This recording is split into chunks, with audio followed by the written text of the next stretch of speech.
Halo Sobat Petualang, balik lagi sama saya, Bang Ai, di channel Bang Ai Petualang Abal-Abal. Hari ini, aspal jalanan kembali memanggil.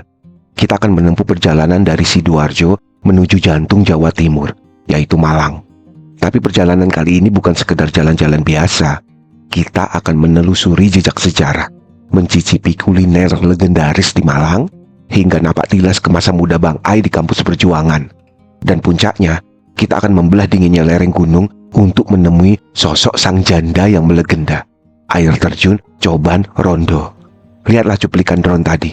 Air yang jatuh dari tebing batu purba dikelilingi hutan pinus yang rapat, indah, tapi menyimpan rahasia. Penasaran? Jangan di-skip, karena perjalanan ke depan akan penuh dengan cerita. Oke sobat, sekarang kita sudah masuk di ruas tol Pandaan Malang. Jujur saja, ini adalah salah satu ruas tol terindah di Indonesia. Mengapa? Karena Malang secara geografis adalah sebuah cekungan yang dikelilingi oleh benteng raksasa berupa gunung-gunung api. Coba kalian lihat ke sisi kanan dan kiri. Di sebelah barat, kita dijaga oleh Gunung Arjuno dan Gunung Welirang yang puncaknya sering tertutup awan.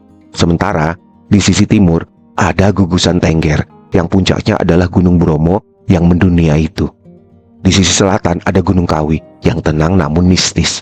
Karena letaknya yang berada di dataran tinggi antara 400 sampai 600 meter di atas permukaan laut, Malang punya kontur yang berbukit-bukit. Inilah alasan kenapa Malang punya banyak sekali coban atau air terjun. Selain Coban Rondo yang akan kita datangi, ada Coban Rais, Coban Talun, hingga yang sangat eksotis seperti Coban Sewu atau Tumpak Sewu. Aliran air dari gunung-gunung ini turun melewati tebing-tebing curam, menciptakan simfoni alam yang luar biasa. Jadi kalau kalian pencinta air terjun, Malang adalah surganya.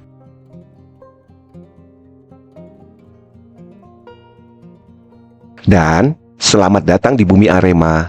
Akhirnya kita menyentuh aspal kota Malang. Begitu masuk ke kota ini, atmosfernya langsung berubah ya kawan. Ada perpaduan unik antara udara sejuk pegunungan dengan hiruk-pikuk kota yang tetap terasa santai atau mbois kalau kata orang sini. Malang ini bukan sekedar kota, tapi galeri sejarah yang masih hidup. Sekarang, Bang Ai ajak kalian perlahan menyusuri jantung kotanya. Perhatikan bangunan-bangunan di kanan kiri kita. Malang adalah salah satu kota yang tata ruangnya dirancang dengan sangat serius oleh arsitektur Belanda saat itu, seperti Thomas Karsten. Nah, coba lihat itu.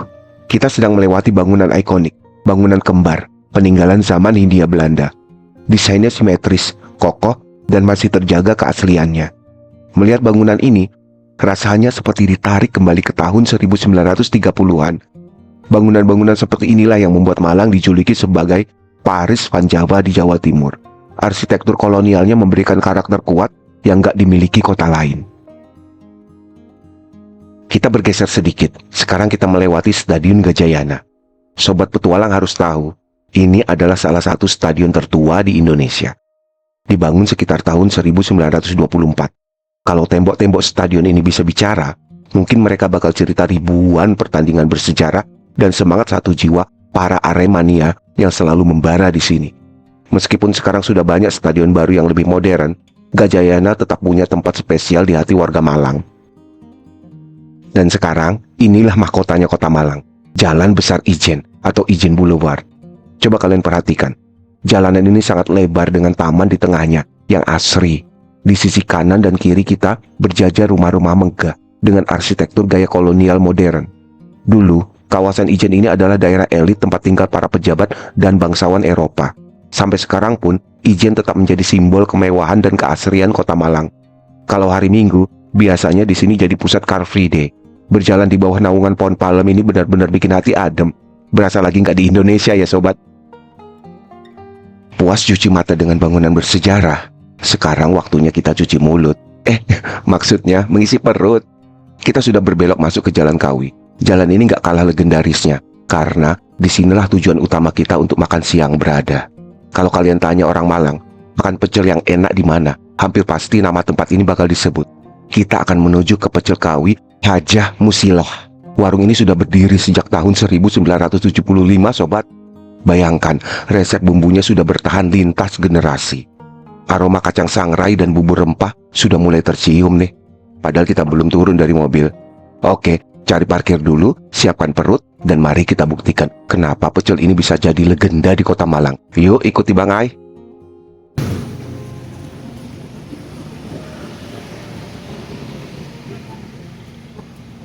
Ini dia legend asli dari tahun 75. Makan tradisional pecel kawi.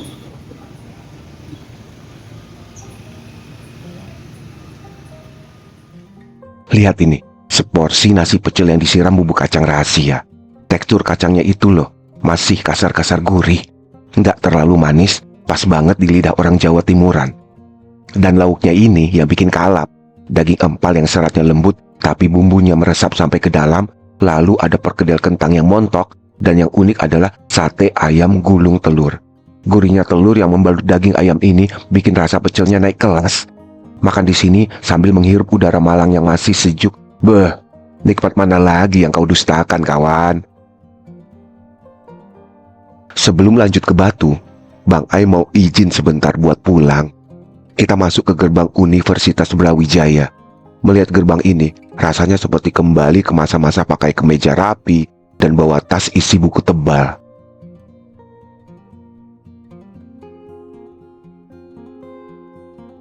Ini dia, gedung rektorat yang gagah. Dan ini, Fakultas Ekonomi yang ada di depan itu. Tempat saya menghabiskan waktu kuliah dulu. Pangling Bang Ai, gedungnya sudah banyak yang berubah. Makin modern, makin keren. Dulu tempat ini adalah saksi bisu Bang Ai nungguin dosen, ngerjain tugas sambil ngopi, dan mimpi-mimpi masa muda. Meskipun bangunannya berubah, tapi aura semangat mahasiswanya masih terasa sama. Sehat selalu ya alma materku. Sekarang kita meninggalkan kota Malang menuju kota Batu. Tahukah kalian, dulu Batu ini adalah bagian dari Kabupaten Malang. Tapi sejak tahun 2001, kota Batu resmi jadi kota otonom. Sejarahnya panjang. Sejak zaman Belanda, Batu sudah dijuluki The Kleine Switzerland atau Swiss kecil di Pulau Jawa. Dulu, para petinggi Belanda suka sekali beristirahat di sini karena udaranya yang dingin dan tanahnya yang sangat subur. Itulah kenapa di sini banyak sekali perkebunan apel dan sayur mayur. Jalannya terus menanjak, sobat. Mesin mobil harus sehat di sini. Kita akan melewati tanjakan payung yang legendaris, di mana kita bisa melihat pemandangan kota Batu dari ketinggian. Disinilah gerbang menuju petualangan alam yang sesungguhnya dimulai. Oke sobat petualang, kita sudah sampai di pintu gerbang utama kawasan wisata alam Coban Rondo. Di sini, kita harus berhenti sejenak untuk memenuhi kewajiban sebagai warga negara yang baik, yaitu bayar tiket masuk. Harganya relatif terjangkau, sobat. Apalagi kalau dibandingkan dengan kesegaran yang bakal kita dapat nanti. Berapa Pak? Berapa orang Pak? Pak, 130. Sambil saya rekam nggak apa-apa ya? Iya Pak. Sambil direkam nggak apa-apa, maaf. 130. Ye.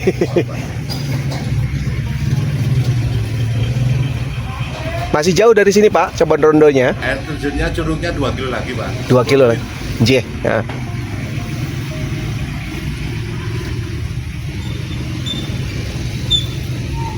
Rp130.000 satu mobil 4 orang.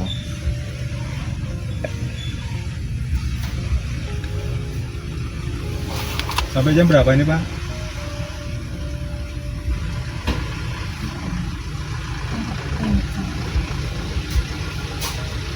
Ya, ini menjelaskan fasilitas tiket ya.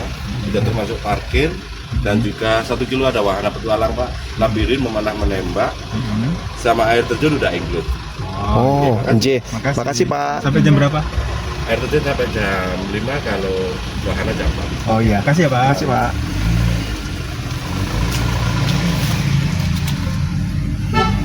Nah, kita dapat untuk 4 karcis pas Berarti tadi ada tanda wahana- terusan. Jadi gelang ini bukan tiket masuk. Ini tanda terusan, kita dapat wahananya. Total 120.000. Jadi tiket terusan itu 30.000 kali 4 orang. 120.000 ditambah parkir 10.000. Jadi 120.000 jadi tambah 10.000, 130 totalnya. Masih terjangkau, 30.000 per orang. sudah dapat tiket terusan plus parkirnya 10.000 untuk mobil. Kalau motor mungkin 5.000. Abang tolong pegang. Kita sudah masuk area wisata Coban Rondo. Lihat ke sekeliling, hijau di mana-mana. Bau tanah basah dan aroma pohon pinus ini yang selalu bikin rindu. Coba perhatikan jalanan ini sobat. Berkelok-kelok manja ya. Kontur jalannya memang mengikuti lereng gunung. Udara yang tadinya hangat di bawah sekarang sudah mulai berganti jadi sejuk, yang bikin hidung berasa plong. Di sini, jendela mobil wajib banget dibuka. Matikan AC-mu, nikmati oksigen murni yang diproduksi langsung oleh pohon-pohon raksasa ini secara gratis. Tapi jangan cuma fokus ke jalan sobat. Kawasan Coban Rondo ini bukan cuma soal air terjun saja. Fasilitas di sini sudah sangat lengkap, cocok banget buat liburan keluarga atau sekedar healing tipis-tipis. Di sini ada area bumi perkemahan. Buat kalian yang hobi tidur beralaskan tanah dan beratap bintang, di sini tempatnya. Suasananya tenang banget. Apalagi kalau malam, suara serangga hutan bakal jadi musik pengantar tidur yang paling syahdu. Lanjut lagi sobat. Salah satu primadona di sini selain air terjunnya adalah The Maze atau Taman Labirin. Ini cocok buat kalian yang suka tantangan atau yang lagi bingung cari jalan keluar dari masa lalu. Maksudnya jalan keluar dari labirin tanaman. Seru banget kalau kesini bareng teman-teman. Lomba siapa yang paling cepat sampai. Nggak jauh dari situ, kalian juga bisa menemukan wahana outbound. Ada flying fox buat yang pengen teriak-teriak melepas stres. Ada area memanah hingga menembak. Jadi kalau kalian bawa keluarga, mereka nggak bakal bosen karena pilihannya banyak banget. Sepanjang jalan menuju parkiran ini, kita juga bakal melewati banyak spot foto yang instagramable. Oh ya, soal fasilitas umum jangan khawatir. Di area Coban Rondo ini musola ada, toilet bersih ada di mana-mana. Dan kalau kalian lapar, setelah trekking nanti, deretan warung yang menjual jagung bakar dan kelapa muda sudah siap menanti di area dekat air terjun. Sambil menyusuri jalan, dengarkan baik-baik hikayatnya. Dahulu kala, Dewi Anjarwati dari Gunung Kawi menikah dengan Raden Baron Kusumo dari Gunung Anjas Moro. Di usia pernikahan yang baru beberapa hari, mereka nekat bepergian meski dilarang orang tua. Di tengah jalan, mereka bertemu Joko Lelono yang terpikat kecantikan sang Dewi. Pertempuran sengit terjadi. Raden Baron meminta istrinya bersembunyi di balik air terjun Coban ini demi keselamatannya. Sayang, kedua pria itu tewas dalam pertempuran. Dewi Anjarwati pun menunggu dan meratapi kepergian suaminya di sini hingga ia menjadi seorang janda, atau dalam bahasa Jawa disebut rondo. Itulah asal-usul nama Coban Rondo. Kita sudah mulai melihat keramaian. Itu artinya kita sudah sampai di area parkir utama. Parkirannya luas banget, bisa menampung banyak kendaraan. Tapi lihat deh, saking asrinya, parkirannya pun masih dinaungi pohon-pohon besar. Oke, mesin mobil kita istirahatkan dulu di sini. Sekarang waktunya Bang Ai turun. Ambil tas kamera dan kita akan jalan kaki sedikit menuju titik jatuhnya air terjun. Suara gemuruhnya sudah mulai kedengeran samar-samar dari sini, bikin bulu kuduk merinding saking semangatnya. Yuk, ikutin terus langkah kaki Bang Ai petualang abal-abal. Jarak dari parkiran ke titik air terjun itu nggak jauh sobat, sekitar 200-300 meter saja. Jalannya pun sudah sangat bagus, rata, dan ramah buat siapa saja. Mau bawa anak kecil atau orang tua masih sangat oke. Tapi ya itu, karena ini kawasan hutan lindung, kalian harus tetap waspada sama penghuni asli di sini ya.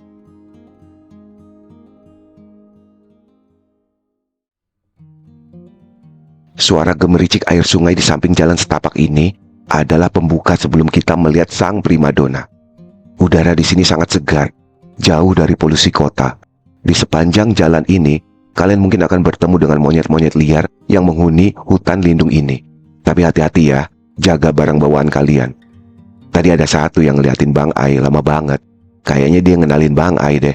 Mungkin kita dulu satu kelas pas zaman purba. Jangan-jangan dia mau minta foto bareng karena tahu Bang Ai petualang abal-abal. Tapi tetap waspada ya sobat. Simpan HP sama makanan. Jangan sampai dicopet sama saudara jauh Bang Ai ini. Sekarang, rasakan sensasi dingin yang mulai merayap di kulit saat kita semakin dekat dengan sumber suara gemuruh itu.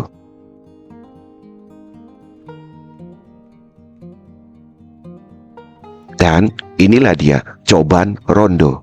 Luar biasa megah. Tingginya sekitar 84 meter di ketinggian 1135 mdpl. Airnya berasal dari mata air di lereng Gunung Kawi yang jernih dan abadi. Dulu, Dewi Anjarwati bersembunyi di balik dinding-dinding batu ini sambil menunggu suaminya yang tak kunjung kembali. Sekarang, ribuan orang datang ke sini untuk mengagumi tempat persembunyiannya. Sebuah ironi yang sangat indah, bukan? Keindahan yang lahir dari kesetiaan dan kesedihan. Terima kasih sudah menemani perjalanan panjang Bang Ai hari ini. Dari aspal Sidoarjo, gurihnya pecel, kenangan kampus, hingga dinginnya air terjun ini. Sampai jumpa di petualangan selanjutnya. Jangan lupa bahagia dan tetaplah menjelajah bersama Bang Ai Petualang Abal-Abal. Bye-bye.